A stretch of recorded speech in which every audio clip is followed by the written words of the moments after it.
Hello दोस्तों, TET maths YouTube channel में आप सभी का स्वागत। और आज की वीडियोस में हम बेसिकली जो हम वर्ग और वर्गमूल तथा घन और घनमूल पढ़ रहे थे, उसके अंतर्गत हम क्वेश्चनों का तीसरी प्रश्नोत्तरी भाग जो लेकर के आए हैं। क्वेश्चनों की तीसरी सीरीज है। इसके अंदर आज हम क्या है, कुछ वर्गमूल जिसके ऊपर वर्गमूल लगा होता है, घनमूल लगा होता है, अंडर रूट के एक स्पेशल टाइप के क्वेश्चन जो है वो किस किस तरीके के टाइप कौन कौन से बनते हैं अंडर रूट के अंदर, ठीक है। चाहे वो अंडर रूट हो, चाहे वो क्यूब रूट हो, ठीक है। इन दोनों में कौन कौन से तरीके के क्वेश्चन बन सकते हैं, वो सारे क्वेश्चन आज हम इस वीडियोज़ में देखेंगे। बेसिकली जो हमारे रीट के एग्जाम में पूछे जाते हैं उसी तरीके के हम क्वेश्चन देखेंगे। वैसे इस पे बहुत ज़्यादा क्वेश्चन बनाए जा सकते हैं, लेकिन हमारे पैटर्न जितना हमारा पैटर्न रीट के अंदर पूछा जाता है, हमें उतने ही पैटर्न के क्वेश्चन करने हैं। तो देखिए भी, सबसे पहला प्रश्न मैंने लिया है यहाँ पे, अंडर रूट लगा हुआ है इसके ऊपर और ये 2013 लिखा हो, 2013 की स्क्वायर प्लस 2013 प्लस 2014, ठीक है। तो तब ए का मान हमसे पूछ रहा है कि ए का मान क्या होगा, ठीक है। इसको आप ए के बराबर मान लीजिए। ये हमें ए के बराबर दिया है, ये लिखना भूल गए थे, ए बराबर ये दिया है। तो तब हमसे पूछ रहा है कि ए का मान क्या होगा इसमें, ठीक है। ये ए बराबर हमें दे रखा है, तब हमसे ए का मान जानने की कोशिश कर रहा है कि क्या होगा। तो इस क्वेश्चन को करने का तरीका क्या है, यदि आप 2013 की स्क्वायर करोगे तो आपको बहुत ज़्यादा समय लगेगा, ठीक है। फिर उसमें 2013 जोड़ोगे 2014, ठीक है। ये तो आप जानते हो 4027 हो जाएगा, लेकिन 2013 को गुणा 2013 से करोगे तो उसमें थोड़ा टाइम आपका लग जाएगा, ठीक है। इसको किस तरीके से हमें हल करना है, तो सबसे पहले क्या करेंगे, ये अंडर रूट ही आएगा। उसके बाद यहाँ पे देखो, ये 2013 यहाँ पे भी आ रहा है, यहाँ पे भी आ रहा है। तो 2013 हम क्या करते हैं, कॉमन निकाल लेते हैं। तो यहाँ पे 2013 की स्क्वायर थी, तो एक 2013 बाहर आ गया, तो एक 2013 जो है अंदर बचेगा।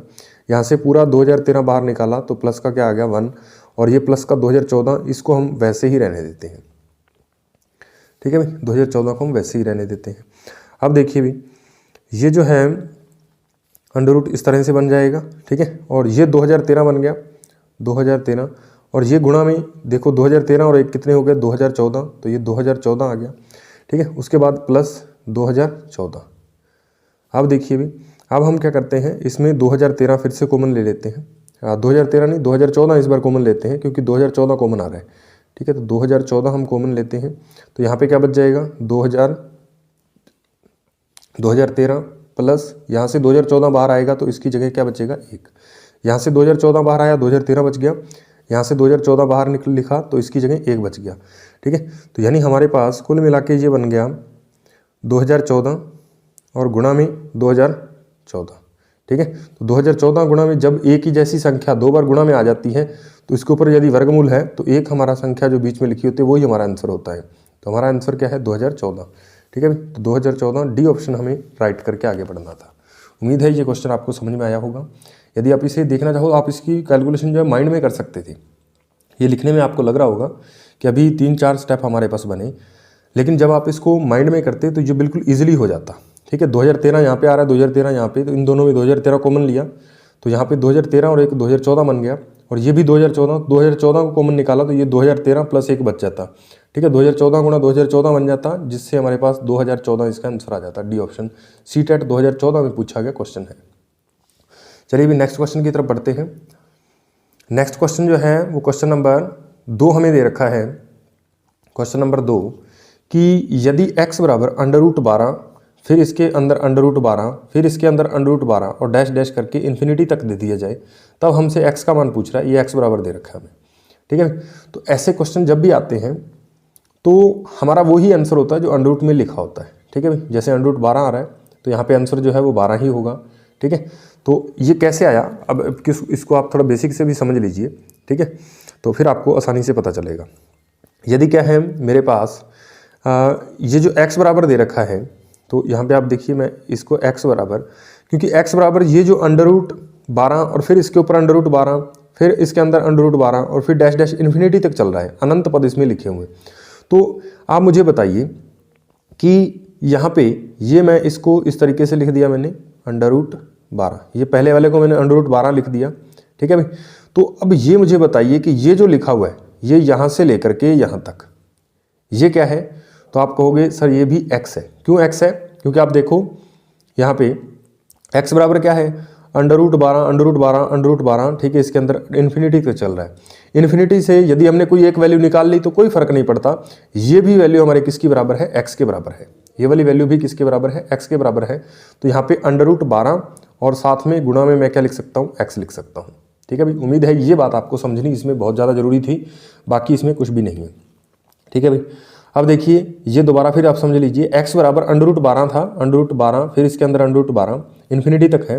तो हमने क्या किया, इस एक √ को 12 को ऐसे ही लिख लिया, और ये जो यहाँ से लेके यहाँ तक, ये देखो आप इसके बराबर x के बराबर बन रहा है, क्योंकि x बराबर √12 इन्फिनिटी तक चल रहा है। तो यहाँ पे यहाँ से लेके 12 से अनंत तक ये भी क्या x के बराबर होगा। तो ये x यहाँ पे हमने लिख लिया, और ये 12 एक को बिल्कुल ऐसे ही लिख लिया यहाँ पे। तो यहाँ पे देखिए आप, तो इधर हम क्या करते हैं, दोनों तरफ स्क्वायर कर देते हैं, तो इधर x² बनेगा, इधर ये √ हट जाएगा, क्योंकि आप जानते हो स्क्वायर और √ एक दूसरे से कैंसिल हो जाते हैं। तो ये हमारे पास क्या बनेगा, 12x। अब ये x से x की पावर 2 कट जाएगा, यानी x बचेगा इधर। ठीक है, और इधर हमारे पास क्या बच गया, 12। यानी इधर जो भी आंसर होता है √ के अंदर वो ही हमारा आंसर होता है। तो यहाँ पे हमारा जो आंसर है वो क्या हो गया, डी ऑप्शन राइट आंसर हो गया। ठीक है, उम्मीद है ये क्वेश्चन भी आपको समझ में आया होगा। तो इस तरीके से क्या है, हमें ध्यान रखना है कि जब भी √ के अंदर कोई भी संख्या लिखी हुई है, 12 आ जाए, 13 आ जाए, 15 आ जाए, कुछ भी आ जाए, तो यदि इसको देखना है कि ये गुणा में लिखे हुए हैं, इनके बीच गुणा है, आप साथ साथ देखिए ये साथ साथ लिखे हुए हैं और इन्फिनिटी तक चल रहे हैं, अनंत तक जा रहे हैं, तब हमारे पास जो x का मान, ठीक है, इसका आंसर जो है वो किसके बराबर आता है, जो इसके अंदर वैल्यू लिखी होती है वो ही आंसर होता है। ठीक है, तो आपको ये एक याद भी रखना है, फॉर्मूले की तरह, ट्रिक की तरह, कि जब √12 या √6 ऐसा कोई भी वैल्यू दे तो उसका आंसर वही होता है जो क्या है, इस √ के अंदर वैल्यू लिखी होती है। तो यहाँ पे 12 इसका आंसर आ गया। अब ये मैंने आपको बेसिक से बता दिया, इस तरीके से इसे करना था। ठीक है भाई, नेक्स्ट क्वेश्चन देखिए आप, मैंने एक आपको बेसिक से बता दिया, अब इस क्वेश्चन को आप करके बताइए। x बराबर √3, फिर से √3, फिर से √3 इन्फिनिटी तक चल रहा है। ठीक है, तो जैसे हमने अभी क्वेश्चन किया था कि √ में यदि एक जैसी वैल्यू रिपीट हो रही है तो इसका भी आंसर कितना आ जाएगा, जितना √ के अंदर लिखा है वही हमारे पास आंसर आ जाएगा। करना चाहो तो इसको कर भी सकते हो। x बराबर ये √3, पहले √3 को लिख लिया और ये यहाँ से लेके यहाँ तक फिर से ये x बन रहा है, तो x बन गया, दोनों तरफ स्क्वायर की तो x² बराबर 3x आ गया, x से x कट गया तो x बराबर कितना बच गया, 3 बच गया। ठीक है भाई, x बराबर 3 बच गया और 3 ही हमारा इस क्वेश्चन का राइट आंसर है। ये भी रीट में पूछा जाता है, ऐसा पैटर्न रीट में बहुत बार पूछा जाता है। ठीक है, तो ये बात आपको ध्यान रखनी है कि √ के अंदर जो वैल्यू बार बार रिपीट होती है, ये बात आपको और ध्यान रखनी है कि वो अनंत तक चलनी चाहिए। ठीक है भाई, अनंत तक चलनी चाहिए। जैसे ये इन्फिनिटी तक चल रही है तो इसमें 12 आंसर आ जाएगा जो √ के अंदर लिखा होगा। ठीक है, इधर भी आप देखिए ये 3 √ ठीक है, ये भी इन्फिनिटी तक चल रहा है, तो इसका भी आंसर कितना आ जाएगा, 3 आ जाएगा। उम्मीद है ये क्वेश्चन आप आसानी से समझ गए होंगे, इसमें आपको कोई दिक्कत नहीं हुई होगी। चलिए अभी नेक्स्ट पैटर्न देखते हैं। इसमें x बराबर हमें क्या दे रखा है, √ नहीं, ये क्या है, क्यूब रूट है, यहाँ पे 3 लगा हुआ है तो क्यूब रूट 64 दे रखा है, फिर से अंदर क्यूब रूट 64 दे रखा है, ये फिर से क्यूब रूट 64 दे रखा है, और ये डैश डैश मतलब इन्फिनिटी तक ये भी चल रहा है। तब हमसे x का मान पूछ रहा है, यानी इस पूरे की वैल्यू क्या आएगी वो हमें बतानी है। ठीक है भाई, ऐसे क्वेश्चन भी पूछे जा सकते हैं, क्योंकि स्क्वायर रूट वाले या √ वाले तो पूछे गए हैं, क्यूब रूट वाला भी आपको ध्यान रखना है, क्यूब रूट वाला भी इसी मेथड से होगा। ठीक है, इसमें आपको ये बात ध्यान रखनी है कि यहाँ पे क्या लिखा हुआ हमारे पास, √ में ये 64 है, तो x बराबर ये पूरी वैल्यू x के बराबर है, तो आप इसको छोड़ दीजिए एक वैल्यू को, और यहाँ से लेके यहाँ तक की वैल्यू इन्फिनिटी तक ये भी किसके बराबर होगी, x के बराबर। तो ये पहले क्यूब रूट 64 आ जाएगा, और इसमें पूरी वैल्यू को फिर से क्या लिख सकता हूँ, x लिख सकता हूँ। ठीक है, अब यहाँ पे क्यूब रूट है तो दोनों साइड हमें क्या करना पड़ेगा, क्यूब करना पड़ेगा, घन करना पड़ेगा। तो ये x की पावर कितनी बनेगी, 3, और इधर क्या बन जाएगा, 64x बन जाएगा। ठीक है, ये x की पावर 1 और यहाँ पे 3 थी, तो पावर x की पावर 2 बच जाएगी, इधर क्या आ जाएगा, 64। हमें तो x का मान चाहिए, तो x बराबर इधर से स्क्वायर हटाएंगे, इधर क्या लग जाएगा, वर्गमूल, और 64 का वर्गमूल आप जानते हो कितना होता है, 8। ठीक है, इस तरीके से हमारा जो आंसर है वो सी ऑप्शन आंसर हो जाना था।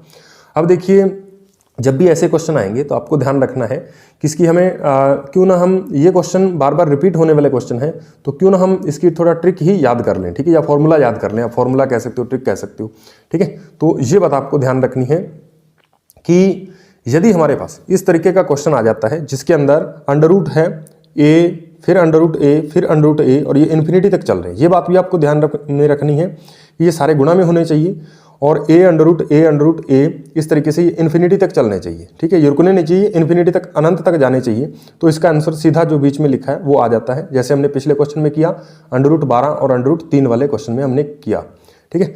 और यदि अंडर रूट के अंदर क्यूब रूट के अंदर ए आ जाए, फिर क्यूब रूट ए आ जाए, फिर क्यूब रूट, इस तरीके से लिखा हुआ आ जाए, इन्फिनिटी तक ये भी चल रहा है, तो इसका आंसर जो है वो अंडर रूट ए होता है। इसका आंसर तो सीधे ए हो जाता है, लेकिन क्यूब रूट वाले का आंसर अंडर रूट ए होता है। जैसे यहाँ पे आप इस क्वेश्चन में देख सकते हो कि इस क्वेश्चन में हमारे पास क्यूब रूट 64 आ रहा है, ठीक है। तो इसमें 64 का सीधे ही वर्गमूल आपको ज्ञात करना था, 64 का वर्गमूल 8 होता है, ठीक है। तो इसका आंसर सीधे ही आप 8 टिक करके आगे बढ़ सकते थे, ठीक है। तो ये दो फॉर्मूले आपको क्या है याद कर लेने हैं। आप इसका स्क्रीनशॉट लेना चाहो तो स्क्रीनशॉट भी ले सकते हो।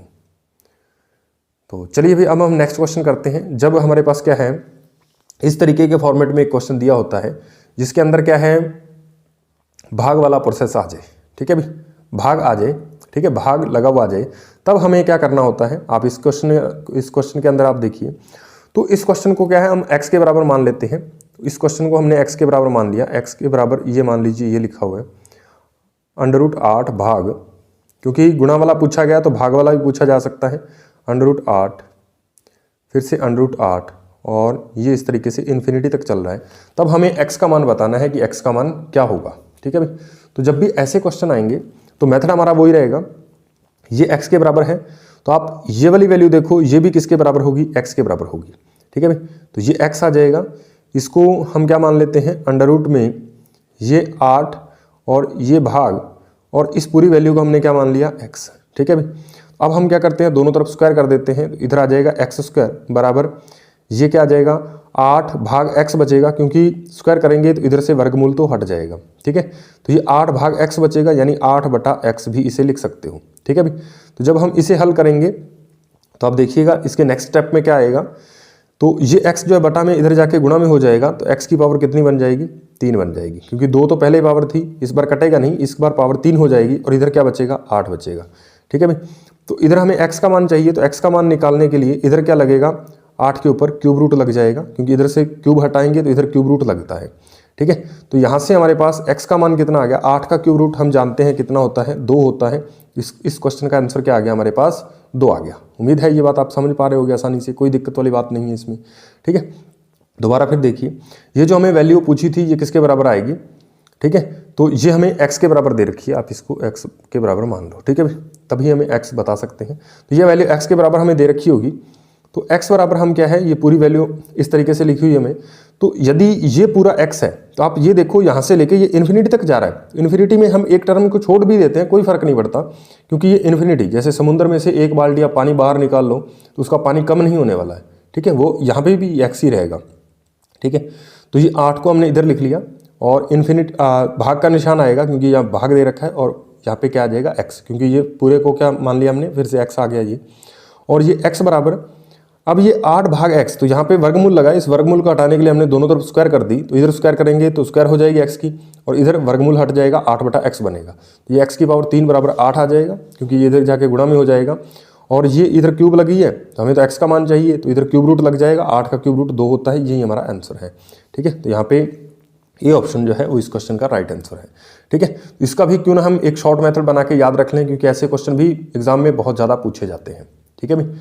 तो ये वाला आप इसका पैटर्न याद रखोगे कि यदि वर्गमूल में आपको a भाग फिर से a लिखा हुआ आ जाए वर्गमूल के अंदर, फिर से भाग फिर a वर्गमूल, ठीक है, इस तरीके से अनंत तक चले, ठीक है। ये बात आपको ध्यान रखनी है कि अनंत तक क्वेश्चन चलना चाहिए, ठीक है, अनंत तक चल रहा है तभी इसका आंसर जो है वो क्यूब रूट a आप सीधे ही लिख सकते हो, क्यूब रूट a, ठीक है। जैसे हमारे पास ये क्वेश्चन था, तो आपको यदि ये पैटर्न याद होता तो आप क्या करते, इस 8 का क्यूब रूट सीधे ही हमें पता है 2, इसको टिक लगाते आगे बढ़ जाते, ठीक है।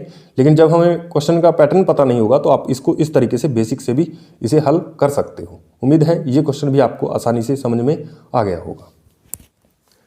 चलिए भी दोस्तों अब हम क्वेश्चन नंबर 6 देखते हैं। तो क्वेश्चन नंबर 6 में क्या लिखा हुआ है, under root 30 plus under root 30 plus under root 30 और प्लस प्लस आगे मतलब कितने तक दे रखा है, इन्फिनिटी तक दे रखा है, इसके बराबर क्या होगा।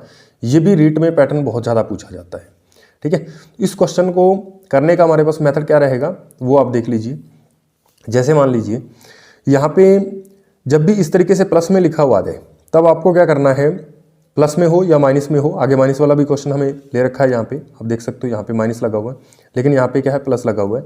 तो आपको क्या करना है, इस 30 को ऐसे 2 टुकड़ों में तोड़ना होता है, यहाँ पे 30 है, यहाँ पे कोई और संख्या हो सकती है, ठीक है।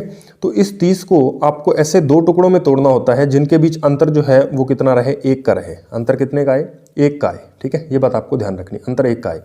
तो इसको मैं दो टुकड़ों में तोड़ देता हूँ, तो 5 गुणा 6, तो 5 गुणा 6 कितना होता है, 30 होता है, ठीक है भाई। अब आपको देखना होता है इसके दो टुकड़े बन गए, क्योंकि ये सेम ही संख्या रिपीट हो रही है। तो जब ऐसे दो टुकड़े बन जाएंगे आपके पास, तब आपको देखना है ये 30 में ये जो निशान है ये क्या है, प्लस का है, ठीक है। यहाँ पे भी प्लस का है, सभी जगह प्लस आ रहा है और इन्फिनिटी तक चल रहा है, तब आपको क्या है, इसका आंसर बड़े वाला टुकड़ा देना है। प्लस प्लस का मतलब ऐड होकर के आंसर आएगा, तो ये आंसर हमारे पास 6 हो जाएगा इस क्वेश्चन का। इस क्वेश्चन का हमारे पास राइट आंसर क्या है, ए है, ठीक है भाई। अब कई बार ऐसे क्वेश्चन हम कर रहे होते हैं, तो कई बार हमारे अब मन में आता है कि यहाँ पे 30 की जगह ऐसे मान लीजिए कोई और आ जाए हमारे पास, जैसे मान लीजिए 11 आ जाए, तो 11 के ऐसे दो टुकड़े तो पॉसिबल ही नहीं है, ठीक है। तब हम उस क्वेश्चन को कैसे करेंगे, तो उस क्वेश्चन को करने के लिए ये हमारे पास एक फॉर्मूला है, इसको हमें याद रखना है, ठीक है भाई। ये फॉर्मूले को हम याद रखेंगे तो वैसे रीट के अंदर इसी तरीके का आएगा जो टुकड़ों में आसानी से टूट जाए, ठीक है। तो लेकिन फिर भी मन में डाउट रहता है कि बाई चांस आ जाए, तो जैसे मान लीजिए यहाँ पे √11 आ गया, ठीक है। √11 प्लस √11, यहाँ पे भी 11 लिखा हुआ है, तो उसका आंसर कैसे आएगा वो अभी हम देखते हैं। तो इसके अंदर देखिए आप, सबसे पहले यहाँ पे a का मान, यहाँ पे जो आपके पास संख्या लिखी जैसे 30 है, ये भी 30, ये भी 30, तो ये है हमारे पास a का मान, ठीक है भाई। तो इसका हम इस फॉर्मूले के जरिए आंसर निकालें, तो पहले हम देखते हैं क्या वो भी 6 आ रहा है या नहीं आ रहा। तो यहाँ पे 4 गुणा ये a का मान 30 दे रखा है, 30 रख देते हैं, प्लस उसके बाद 1 आएगा और फिर ये प्लस 1 आएगा, ठीक है। और बटा में क्या लिखना है, 2, इसे 2 से डिवाइड करना है, ये फॉर्मूला है, याद रखना है। ऐसे क्वेश्चनों के पैटर्न के लिए ये वाला फॉर्मूला काम देगा, ठीक है। 4 तिया 12 होता है, यानी ये 120 और 121 बनेगा। 121 का वर्गमूल कितना होता है, 11 होता है, और 11 में 1 ये वाला जोड़ोगे तो कितना, 12, और 12 में 2 का भाग दोगे तो कितना आ जाएगा, 6 आ जाएगा। यानी यहाँ पे भी हमें आंसर कितना मिल रहा है, 6 मिल रहा है, ठीक है भाई। तो आप चाहो तो ये वाला फॉर्मूला याद रख सकते हो। अब मान लीजिए यहाँ पे 11 आ जाता, तो a का मान 11 हो जाता, और 11 चौका 44 और 1 45, तो √45 प्लस 1 बटा में 2 उस क्वेश्चन का आंसर हो जाता। लेकिन इतने डीपली क्वेश्चन नहीं पूछे जाते, आपसे यही पूछेगा जिसके टुकड़े आसानी से बन रहे हो। जैसे मान लीजिए यहाँ पे 6 होता, √6 यहाँ पे 6 आ जाता 30 की जगह, तो 6 को 2 गुणा 3 में तोड़ा जा सकता है, तो प्लस के कारण इसका आंसर 3 हो जाता। उम्मीद है ये बात आपको समझ में आ रही होगी। यदि नहीं आई तो ये वाला क्वेश्चन मैं इस तरीके से लिख देता हूँ, जैसे यहाँ पे √6 है, ठीक है, उसके बाद प्लस है, फिर से √6 है, फिर से प्लस है, फिर से इसके अंदर √6 है, फिर से प्लस है, और ये कहाँ तक चल रहा है, इन्फिनिटी तक। इस 6 को 2 टुकड़ों में तोड़ना होता है, 2 गुणा 3, तो इस समय हमारा आंसर 3 हो जाता, क्योंकि बीच में प्लस आ रहा है। उम्मीद है ये क्वेश्चन आपको आसानी से समझ में आया होगा, और ऐसा कोई भी क्वेश्चन आता है तो आप आसानी से कर रहे होंगे, ये मैं मानता हूँ। तो नेक्स्ट आप देखिए, यदि माइनस वाला क्वेश्चन आ जाए, ठीक है, तो माइनस वाले क्वेश्चन को हम किस तरीके से हल करेंगे वो आप देखिए। तो माइनस वाले क्वेश्चन को हल करने के लिए 7वां प्रश्न हमने लिया है कि जैसे ही यहाँ पे 42 दिखेगा, यहाँ पे 42 दिख रहा है आपको, और यहाँ पे माइनस दिख रहा है, ठीक है। इस ऊपर वाले क्वेश्चन और इसमें क्या है अंतर है कि इसको भी हमें 2 ही टुकड़ों में तोड़ना है, ठीक है। ये भी इन्फिनिटी तक चल रहा है, इसको भी 2 टुकड़ों में तोड़ो। 42 को 6 गुणा 7 2 टुकड़ों में तोड़ा जा सकता है, 6 7 42, ठीक है। और इनमें डिफरेंस 1 का होना चाहिए, 6 और 7 में अंतर 1 का होना चाहिए, ठीक है। तो ये बात आपको ध्यान रखनी है। अब यहाँ पे माइनस है, तो माइनस में आंसर जो है वो छोटे वाला होता है, तो माइनस में आंसर कितना आ जाएगा, 6 आएगा, 7 नहीं आएगा, ठीक है। ये ऑप्शन हमारा राइट आंसर हो जाएगा। इसके लिए हमें फॉर्मूला याद रखना है, √ यदि यहाँ पे 11 आ जाए, कुछ और आ जाए, ठीक है, जिसके टुकड़े ना पॉसिबल हों, तो तब हमारे पास ये वाला फॉर्मूला है। ये कैसे आया, क्यों आया, इतनी डिटेल में हमें जाने की जरूरत नहीं है, ठीक है भाई। तो हमें टू द पॉइंट याद करते जाना है, जो फॉर्मूले आए थोड़ा बहुत। वैसे इसकी आपको ट्रिक्स ही याद होनी चाहिए, 6 गुणा 7, और माइनस है तो छोटे वाला आंसर, प्लस होता तो बड़े वाला आंसर, ठीक है भाई। जैसे इसी क्वेश्चन में प्लस लगा दें तो फिर आंसर कितना चला जाएगा, 7 चला जाएगा, ठीक है भाई। अब यहाँ पे देखिए a 42 है हमारे पास, 42 को 4 से गुणा करोगे, प्लस 1 करोगे, √ लेके उसमें से -1 कर दोगे, बटा में 2 करोगे, तो फिर से वापस कितना आंसर आएगा आपके पास, 6 आएगा। आप करना चाहो तो करके देख सकते हो, ठीक है भाई। इस तरीके के पैटर्न में हमें याद रखना है कि इनको 2 टुकड़ों में तोड़ना होता है, यदि प्लस है तो बड़े वाला आंसर, माइनस है तो छोटे वाला आंसर, ठीक है भाई। उम्मीद है ये क्वेश्चन आप आसानी से समझ गए होंगे। चलिए हम क्वेश्चन नंबर 8 की तरफ बढ़ते हैं। तो क्वेश्चन नंबर 8 हमसे क्या कह रहा है कि √12, ठीक है भाई, √12, और इसके बाद फिर से √12, फिर से √12 और फिर से √12, ठीक है भाई। इसका आंसर क्या आएगा। अब यहाँ पे देखो, पहले यदि ये इन्फिनिटी तक चलता, तो इसका आंसर सीधे ही 12 हो जाता, कोई सोचने वाली बात नहीं थी, ठीक है भाई। √12 फिर से √12, जैसे हमने इसका पहला क्वेश्चन किया था वो भी √12 था, लेकिन वो इन्फिनिटी तक चल रहा था, अनंत तक जा रहा था। लेकिन ये तो खत्म हो रहा है, यहाँ पे आगे डैश डैश नहीं लगा, इन्फिनिटी तक नहीं जा रहा। तो इसमें देखो 1 2 और 3 4, यानी ये 4 बार 12 लिखा हुआ है। तो आपको क्या करना है, ये 12 लिख लेना है, 12 का 12 लिख लेना है यहाँ पे, ठीक है भाई। उसके बाद आपको क्या करना है, जितनी बार अंडरूट लगा है, एक अंडरूट यहाँ पे लगा है, ठीक है, एक अंडरूट यहाँ पे यानी 2 लगा होगा, 2 का मतलब अंडरूट होता है यदि यहाँ पे 2 लगा दिया जाए, ठीक है। तो आपको क्या करना है, जितनी बार अंडरूट आ रहा है उतनी आपको 2 की पावर करनी है, ठीक है भाई। देखिए भाई कैसे, तो ये 2 दूनी 4, 4 दूनी 8, 8 दूनी 16, तो ये 2 की पावर कितनी बन जाएगी, 16 बन जाएगी। तो हमें क्या करना है, 2 की पावर 16 यहाँ पे बटा में लिखनी है, और इस 16 में से 1 कम करके इसके ऊपर लिख देना है, यानी हमारा आंसर क्या आ गया, 12 की पावर 15/16, यानी जो कि ए ऑप्शन हमारा राइट आंसर है, ठीक है भाई। इस क्वेश्चन की आपको ट्रिक्स याद रखनी है कि हमें क्या करना होता है, जितनी बार अंडरूट आ रहा है उतनी बार हमें क्या है, उतनी बार हमें 2 को मल्टीप्लाई करना होता है आपस में। जैसे यहाँ पे देखिए एक बार अंडरूट आया तो ये 1 2 लिखा, फिर यहाँ पे 2, फिर यहाँ पे 2, फिर यहाँ पे 2, तो हमने देखा कितनी बार 4 बार अंडरूट आ रहा है, तो 4 बार हमने 2 लिख लिया।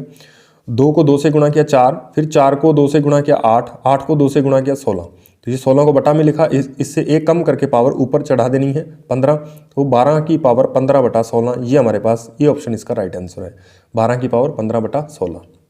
उम्मीद है ये क्वेश्चन भी आपको समझ में आया होगा। तो इसका एक फॉर्मूला है, वो आप याद रखना चाहो तो रख सकते हो, ठीक है भाई।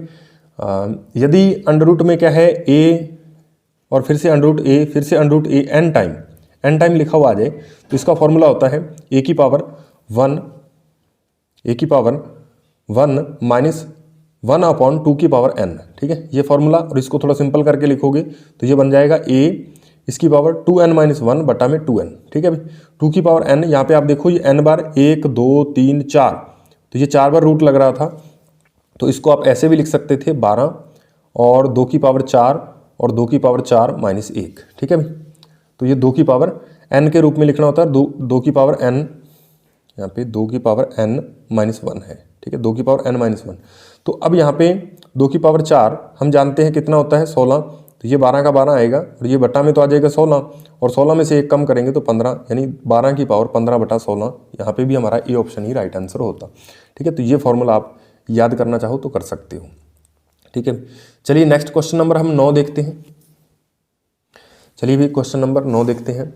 इसके अंदर आपको इस तरीके का पैटर्न वैसे पूछा नहीं गया, लेकिन पूछा जा सकता है, तो आप थोड़ा ध्यान रखोगे, आपके दिमाग में होना जरूरी है कि √8 प्लस √5 या फिर √7 प्लस √6 और √10 प्लस √3 या फिर √11 प्लस √2 में सबसे छोटा नंबर कौन सा है वो हमें बताना है, ठीक है भाई। तो सबसे छोटा नंबर बताना है, तो ऐसे क्वेश्चन करते वक्त हमें याद रखना होता है कि यदि इसमें क्या है, आप देखो 8 और 5 कितने बन रहे हैं, 13 बन रहे हैं, और 7 और 6 ये भी कितने बन रहे हैं, 13 बन रहे हैं, 10 और 3 कितने बन रहे हैं, 13 बन रहे हैं, 11 और 2 कितने बन रहे हैं, 13 बन रहे हैं, ठीक है भाई। तो यहाँ पे सभी का सम जो है वो कांस्टेंट है, तो यदि सम कांस्टेंट हो तो आपको ध्यान रखना है जिसका गुणा बड़ा यानी प्रोडक्ट बड़ा होगा वो नंबर भी बड़ा हो जाएगा, जिसका प्रोडक्ट यानी गुणा छोटा होगा वो नंबर भी छोटा होगा, ठीक है, ये बात आपको ध्यान रखनी है।